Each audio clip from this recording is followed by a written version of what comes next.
Assalamualaikum warahmatullahi wabarakatuh.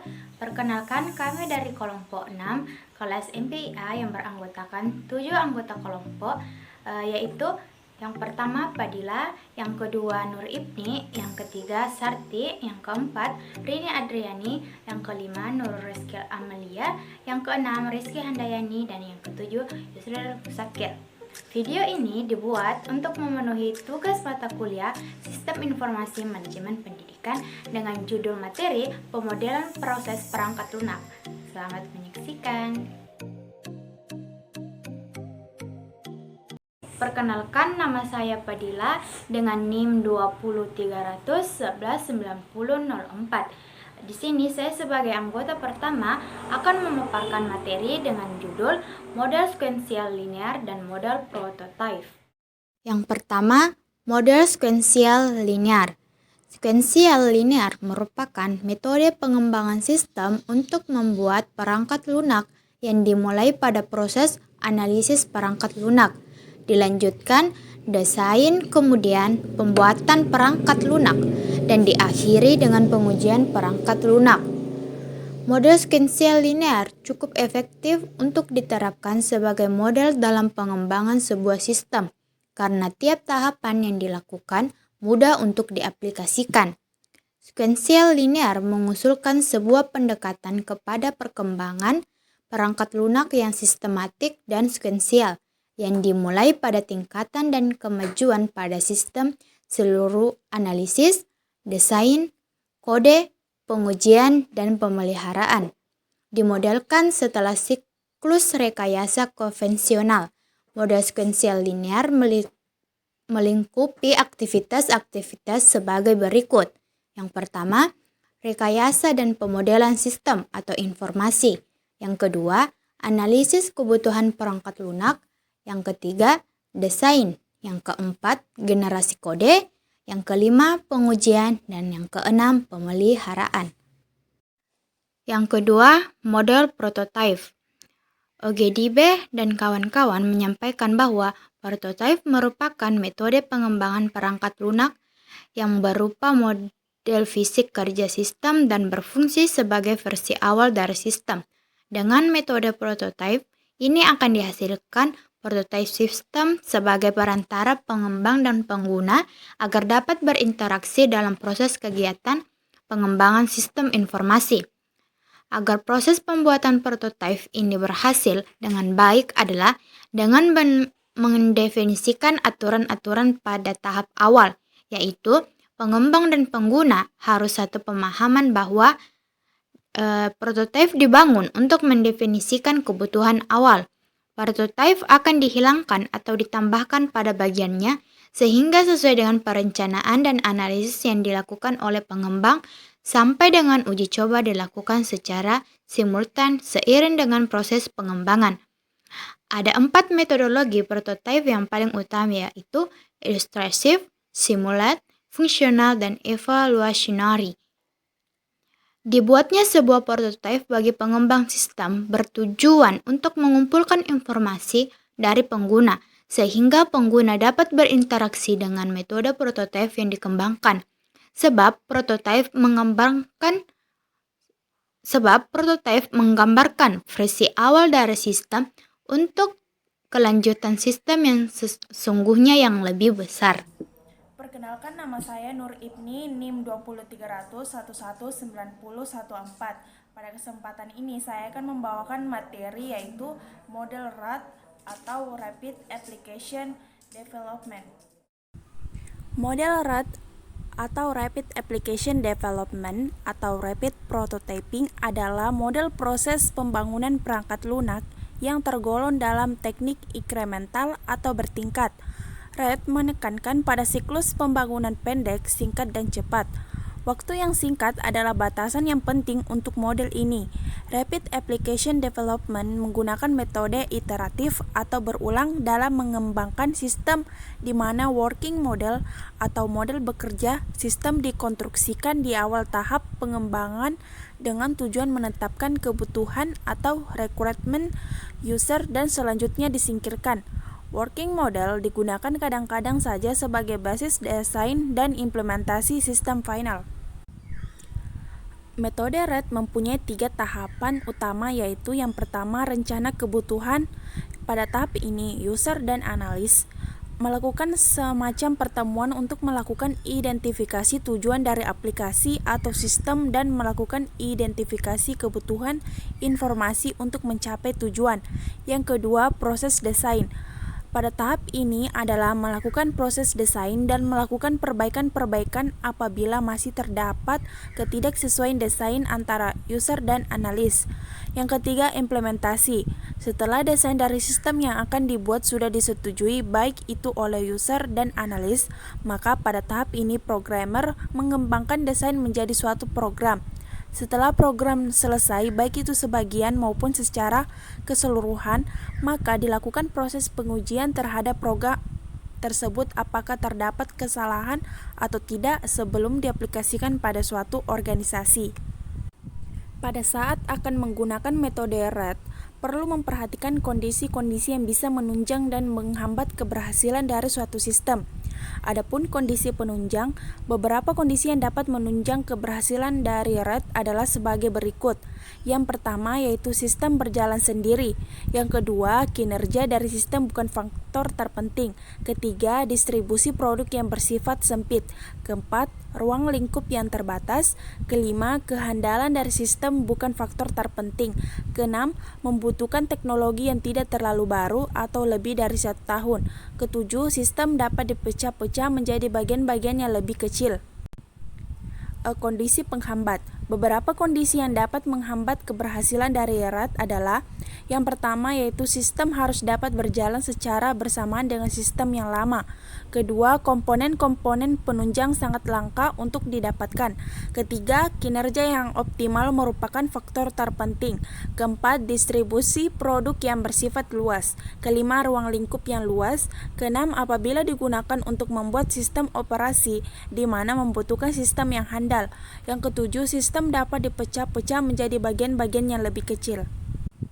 Dalam menggunakan RAT, ada beberapa hal yang perlu diperhatikan terutama berkaitan dengan keuntungan dan kerugian. Yang pertama yaitu keuntungan RAT. Beberapa keuntungan dalam menggunakan metode RAT adalah yang pertama yaitu membeli sistem yang baru, memungkinkan untuk lebih menghemat biaya ketimbang mengembangkan sendiri. Kedua, proses pengiriman menjadi lebih mudah. Hal ini dikarenakan proses pembuatan lebih banyak menggunakan potongan-potongan script. Yang ketiga, mudah untuk diamati karena menggunakan model prototype, sehingga user lebih mengerti akan sistem yang dikembangkan. Keempat, lebih fleksibel karena pengembang dapat melakukan proses desain ulang pada saat yang bersamaan. Kelima, bisa mengurangi penulisan kode yang kompleks karena menggunakan wizard. Yang keenam, keterlibatan user semakin meningkat karena merupakan bagian dari tim keseluruhan. Yang ketujuh, mampu meminimalkan kesalahan-kesalahan dengan menggunakan alat-alat bantuan. Kedelapan, mempercepat waktu pengembangan sistem secara keseluruhan karena cenderung mengabaikan kualitas. Kesembilan, tampilan yang lebih standar dan nyaman dengan bantuan software pendukung. Yang kedua yaitu kerugian RAT. Beberapa kerugian dalam menggunakan metode RAT adalah sebagai berikut. Yang pertama yaitu dengan melakukan pembelian belum tentu bisa menghemat biaya dibandingkan dengan mengembangkan sendiri. Kedua, membutuhkan biaya tersendiri untuk membeli peralatan-peralatan penunjang seperti misalnya software dan hardware. Ketiga, kesulitan melakukan pengukuran mengenai kemajuan proses. Yang keempat, kurang efisien karena apabila melakukan pengkodean dengan menggunakan tangan bisa lebih efisien. Kelima, ketelitian menjadi berkurang karena tidak menggunakan metode yang formal dalam melakukan pengkodean. Keenam, lebih banyak terjadi kesalahan apabila hanya mengutamakan kecepatan dibandingkan dengan biaya dan kualitas. Ketujuh, fasilitas banyak yang dikurangi karena terbatasnya waktu yang tersedia. Kedelapan, sistem sulit diaplikasikan di tempat yang lain. Kesembilan, fasilitas yang tidak perlu terkadang harus disertakan karena menggunakan komponen yang sudah jadi, sehingga hal ini membuat biaya semakin meningkat karena harga komponen yang lebih lengkap semakin mahal. Sekian. Perkenalkan, nama saya Sarti, NIM 2030119003. Di sini saya akan memaparkan materi mengenai model evolusioner dan model pertambahan. Model evolusioner. Model proses evolusioner ini didasarkan pada pemahaman bahwa software yang dibuat akan mengalami perubahan secara perlahan-perlahan di sepanjang waktu. Jadi model evolusioner ini bersifat berulang, sehingga hasil proses berupa produk yang makin lama makin lengkap, sampai versi terlengkap dihasilkan sebagai produk akhir dari proses. Model evolusioner ini adalah model berulang. Model evolusioner ini ditandai dengan tingkah laku yang memungkinkan prarekayasa perangkat lunak mengembangkan versi perangkat lunak yang lebih lengkap sedikit demi sedikit. Berikut ini merupakan tahap-tahap dalam model prosesnya, yaitu komunikasi, perencanaan, desain permodalan, penyerahan kepada pelanggan, dan umpan balik. Selanjutnya yaitu model pertambahan. Model proses ini hampir sama dengan model proses waterfall. Bedanya, model proses ini dilakukan secara bertahap dan tahap pengerjaannya dilakukan per modul. Model pertambahan ini menggabungkan elemen-elemen model sekuensial linear atau diaplikasikan secara berulang. Dengan filosofi iteratif, model pertambahan ini memakai urutan linear. Dengan seiringnya laju waktu kalender sebagai tambahan, sistem mayor yang sedang dalam masa perkembangan, serta waktu penyampaian belum pasti, mungkin membutuhkan keberadaan perangkat keras yang baru. Dapat juga membuat rencana tertentu untuk menghindari pemakaian perangkat lunak ini, sehingga memungkinkan fungsionalitas partai disampaikan kepada pemakai tanpa harus banyak tertunda. Tujuan dari model ini digunakan untuk mengurangi risiko proyek yang melekat dengan memecah proyek menjadi komponen atau penambah yang lebih kecil. Fase dalam model ini adalah komunikasi, perencanaan, analisis, perancangan, implementasi, integrasi, pengujian, dan evaluasi pelangganan. Perkenalkan, nama saya Rina Driani, NIM 2030119023. Di sini saya akan memaparkan materi tentang model spiral dan model rakitan komponen. Baiklah, saya akan melanjutkan materi tentang model spiral. Model spiral adalah model proses software yang evolusioner yang merangkai sifat iteratif dari prototip dengan cara kontrol dan aspek sistematis dari model sekuensi linear. Model ini berpotensi untuk pengembangan versi pertambahan software secara cepat. Di dalam model spiral, software dikembangkan di dalam suatu deretan pertambahan. Model itu berpotensi untuk pengembangan versi pertambahan perangkat lunak secara cepat. Di dalam model spiral, perangkat lunak dikembangkan di dalam suatu deretan pertambahan.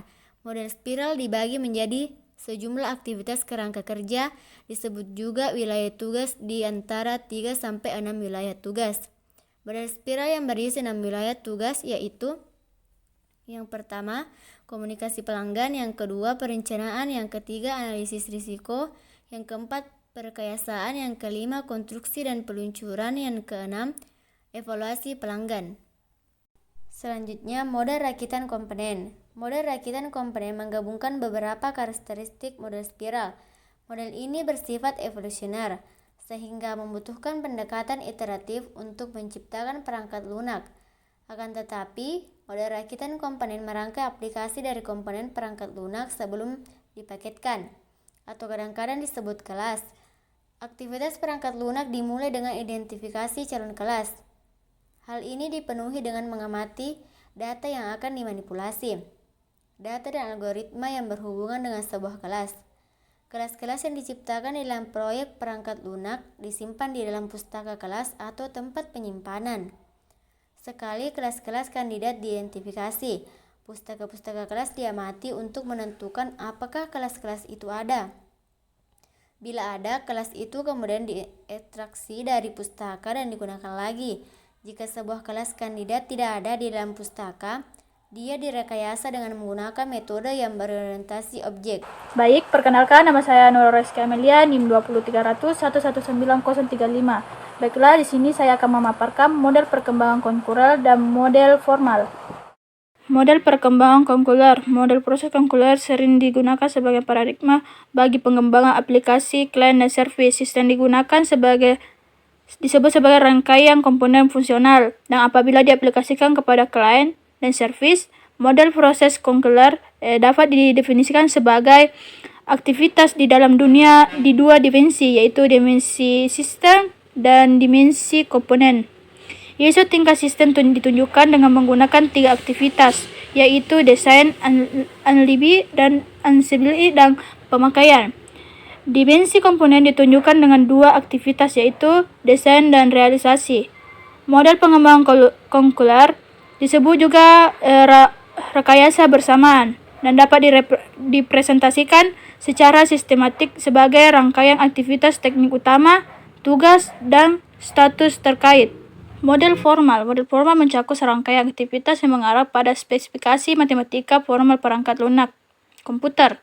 Model ini memungkinkan seseorang mengembangkan perangkat lunak untuk menentukan, mengembangkan dan memverifikasi sistem berbasis komputer dengan menerapkan notasi matematika yang ketat.